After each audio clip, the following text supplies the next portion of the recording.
Now let's solve some examples of statics course.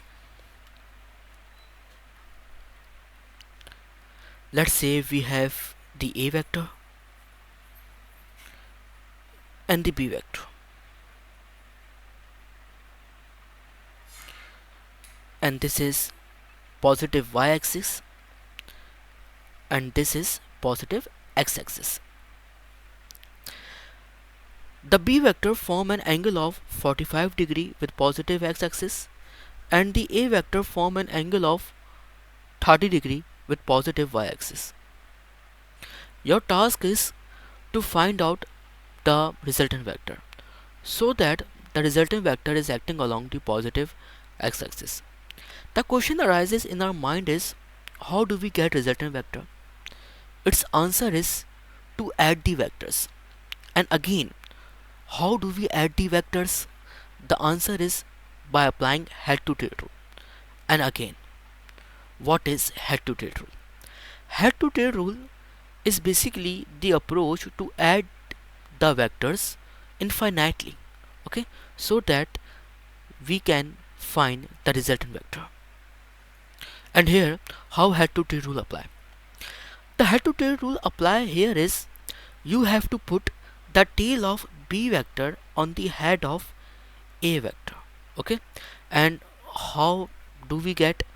We simply get that by applying a concept of free vector here, okay.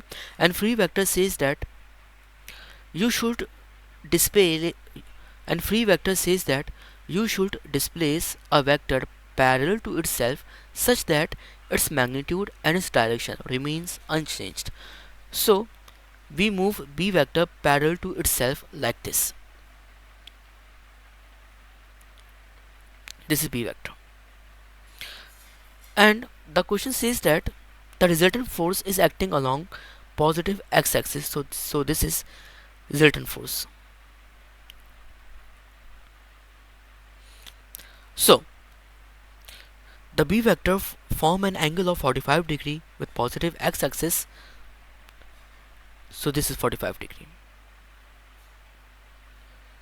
You can draw axis anywhere, okay, it's up to you.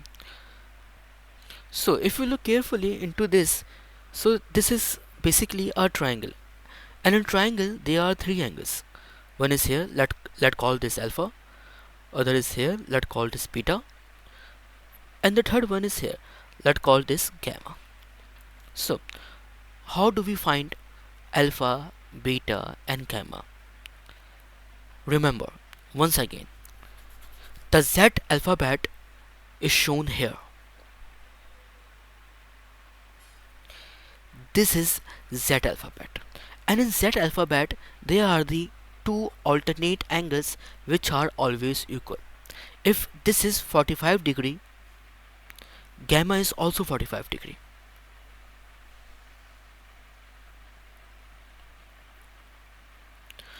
And what about alpha?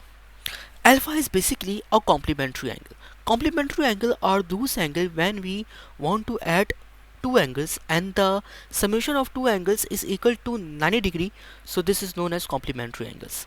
That is 30 degree plus alpha is equal to 90 degree.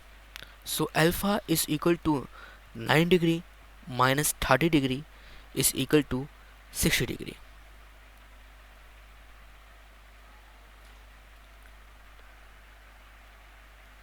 Now, what is the value of beta? The summation of all the angles in the triangle is equal to 180 degree. That is 60 degree plus 45 degree plus beta equal to 180 degree. So beta is equal to 180 degree minus 60 degree minus 45 degree. So beta is equal to 75 degree. Therefore, the value of beta is 75 degree.